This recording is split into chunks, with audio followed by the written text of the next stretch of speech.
Loneliness can feel overwhelming, but what if I told you the world's most successful people have simple ways to beat it? Let's uncover their secrets today. Loneliness doesn't discriminate.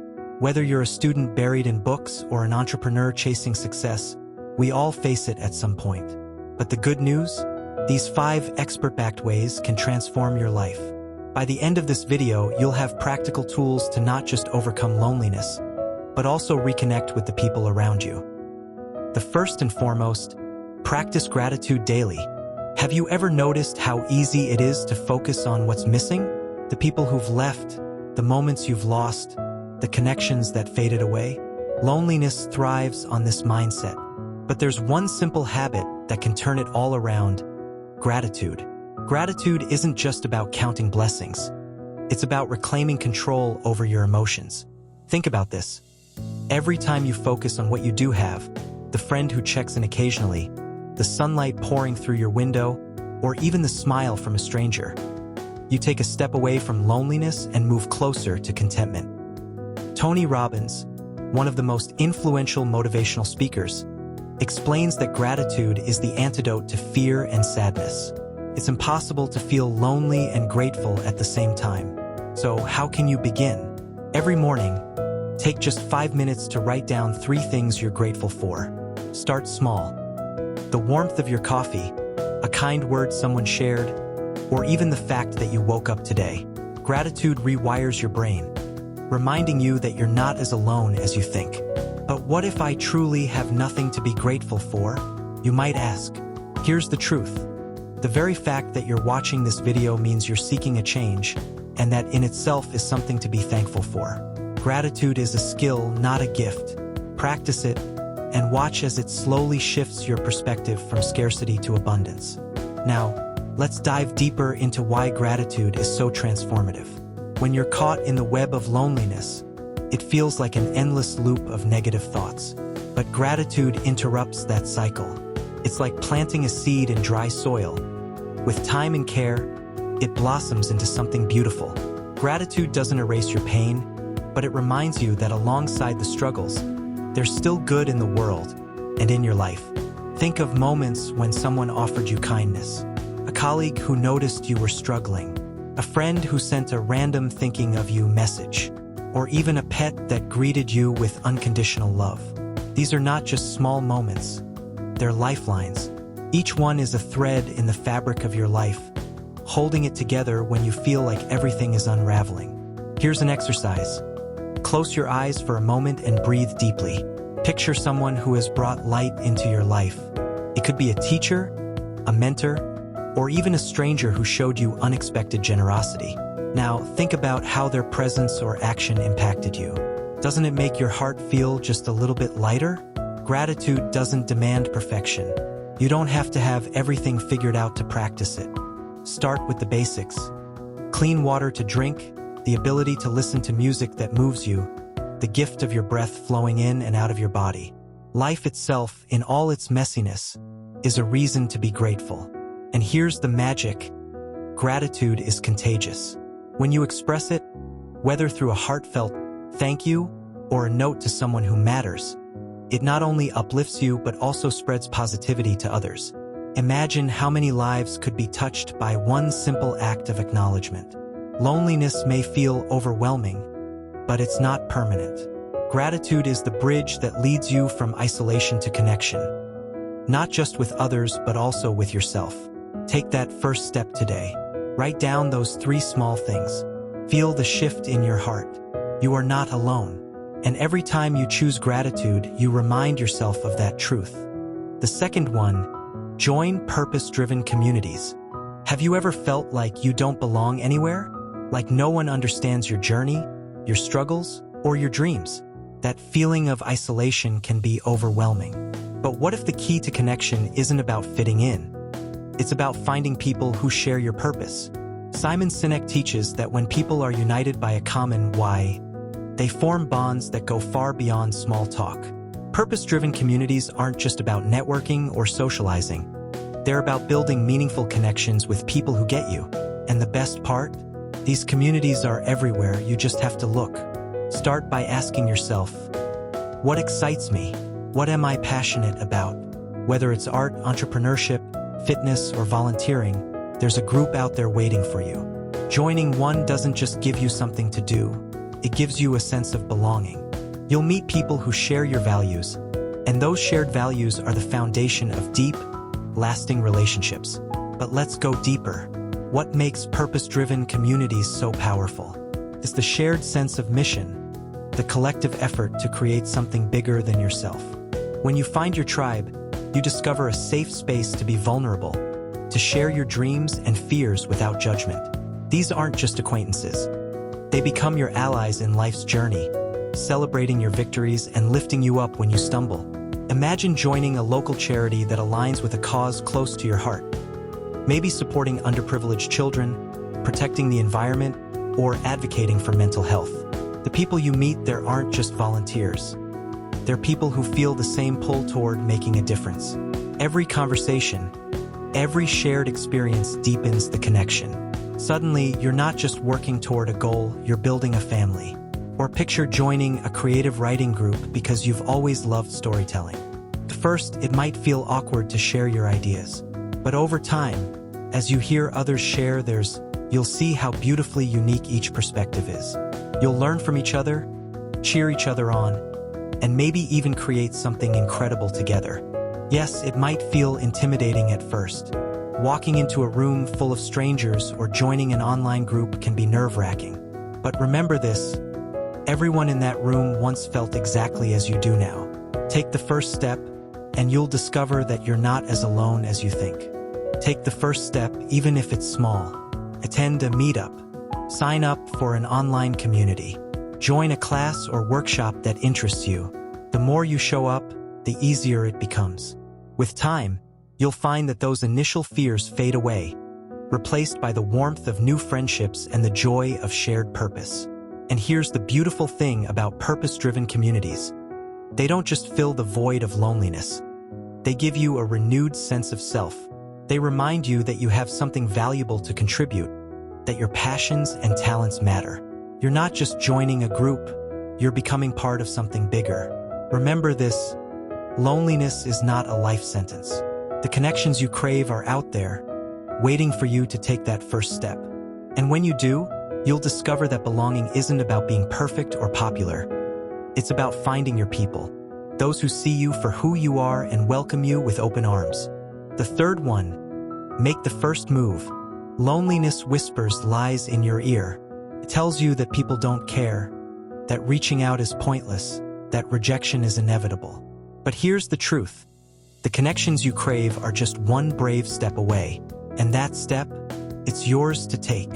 Brené Brown, a researcher and storyteller, reminds us that vulnerability is the birthplace of connection. Making the first move, whether it's sending a text, starting a conversation, or inviting someone to coffee, requires courage. But it also breaks the chains of loneliness, replacing fear with possibility. Think about it. How often do we sit in silence, waiting for someone to reach out, while the other person is doing the exact same thing? Don't wait for a perfect moment, it may never come. Instead, create it. Send that message. Smile at that coworker. Compliment a stranger. The first move doesn't have to be grand. It just has to be yours. Think about it. How often do we sit in silence, waiting for someone to reach out, while the other person is doing the exact same thing? The irony is that both sides often crave connection but hesitate out of fear. Don't wait for a perfect moment, it may never come. Instead, create it. Send that message. Smile at that coworker. Compliment a stranger. The first move doesn't have to be grand. It just has to be yours. But let's take a deeper look at why this is so powerful. When you make the first move, you're not just breaking through your own walls, you're giving others permission to do the same. You're signaling, I'm here, I see you, let's connect. Often, people are as scared as you are to take that step, and your courage becomes the bridge they need to meet you halfway. For example, think about a time you hesitated to message a friend because you thought they were too busy or uninterested. What happened when you finally reached out? Maybe they responded with warmth, saying they'd been meaning to text you too. Or consider a time you smiled at a stranger in line at a coffee shop, and they smiled back, sparking a lighthearted exchange. Those small moments remind us that connection doesn't always come from grand gestures. It's in the little acts of bravery we choose every day. And yes, sometimes you'll face rejection. But remember, rejection isn't a reflection of your worth. It's just part of the process. Every brave step you take brings you closer to the connections you seek. Loneliness doesn't stand a chance against action. Every time you make the first move, you're building resilience. You're teaching yourself that loneliness doesn't define you and that you have the power to rewrite your story. Each act of reaching out is a seed planted, and while not all seeds will grow, the ones that do can blossom into meaningful, life-changing relationships. Here's an exercise. Think of 3 people you care about but haven't spoken to in a while. Send them a simple message today. It doesn't have to be complicated. Something as small as, "Hey, I was just thinking about you and wanted to say hi," can spark a connection. Or if you're feeling bold, reach out to someone new, a coworker, a neighbor, or even someone you've admired from afar. It's easy to let fear of rejection hold you back, but remember, the courage to make the first move says more about you than any response ever could. It shows that you value connection, that you're willing to try, and that you believe in the possibility of human connection, even in a world that often feels disconnected. Loneliness doesn't stand a chance against action. With every step you take, you prove that you're not powerless. You're in control. So, make that call, send that text, start that conversation. The connections you long for are closer than you think. All you need to do is take the first step. The 4th one, turn loneliness into self-discovery.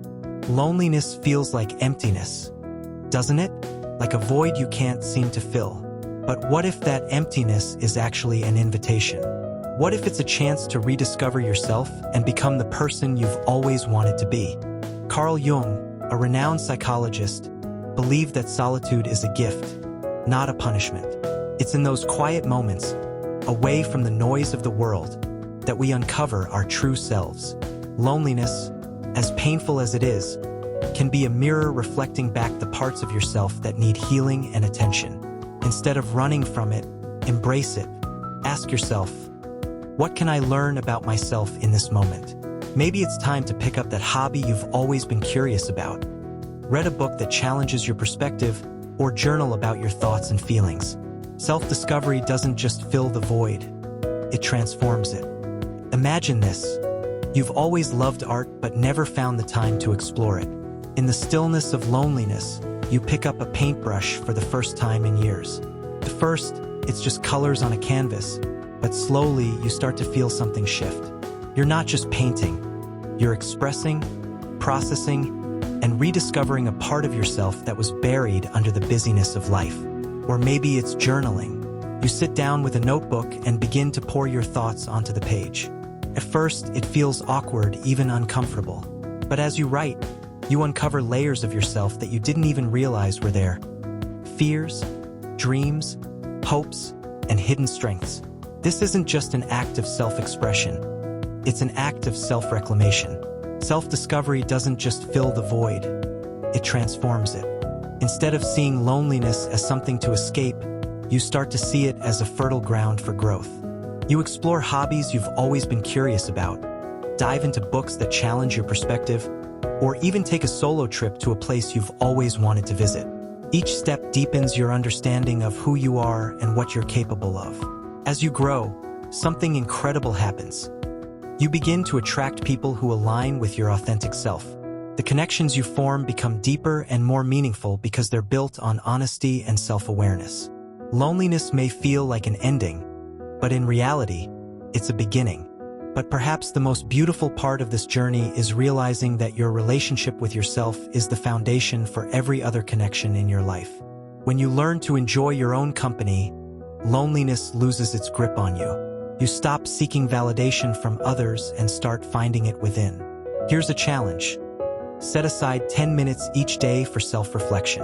Write down one thing you've learned about yourself, one thing you'd like to explore, and one thing you're proud of. Over time, you'll notice a shift.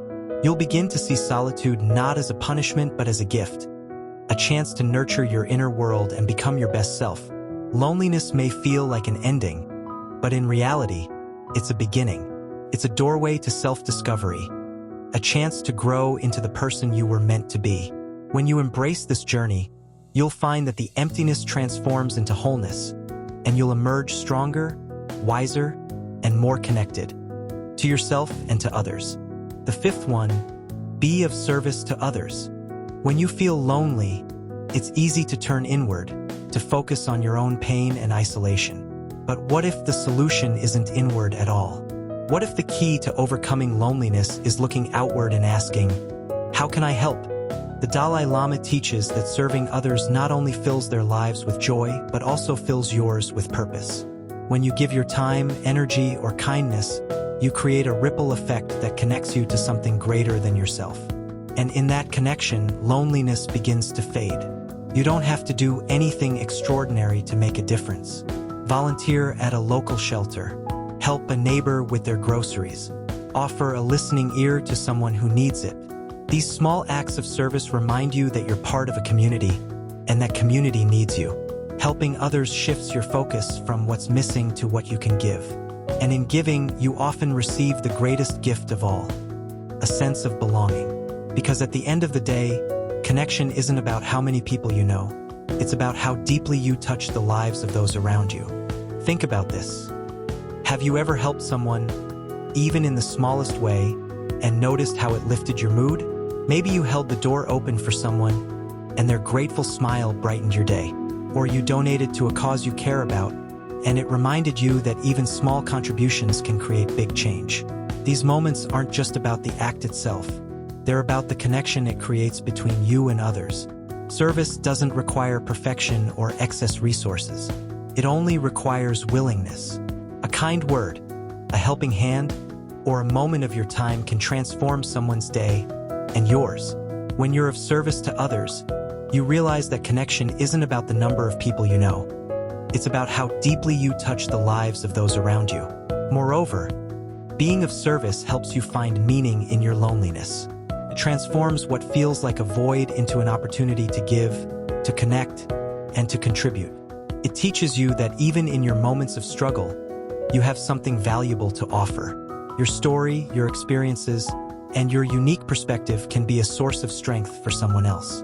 As you serve, you also begin to see the world in a different light. You notice the resilience in others, the small joys they hold on to, and the shared humanity that binds us all. Helping someone in need isn't just an act of kindness. It's a reminder that you're never truly alone. Here's an idea. Choose one act of service to do this week. It could be volunteering for a cause you care about, surprising a friend with a thoughtful gesture, or simply reaching out to someone who might be feeling as lonely as you are. Watch how this small action brings not just joy to others, but also warmth to your own heart. Helping others shifts your focus from what's missing to what you can give. And in giving, you often receive the greatest gift of all, a sense of belonging. Because at the end of the day, connection isn't about how many people you know. It's about how deeply you touch the lives of those around you. When you make serving others a part of your life, loneliness loses its grip. You become part of a larger story, a network of kindness and compassion that unites us all. And in that unity, you find purpose, fulfillment, and the profound realization that you're never truly alone. If you found this helpful, hit the like button and subscribe for more motivation every week. Share this with someone who might need it. Remember, loneliness isn't permanent. The first step to reconnecting is in your hands. Start today, and you'll be amazed at the changes tomorrow.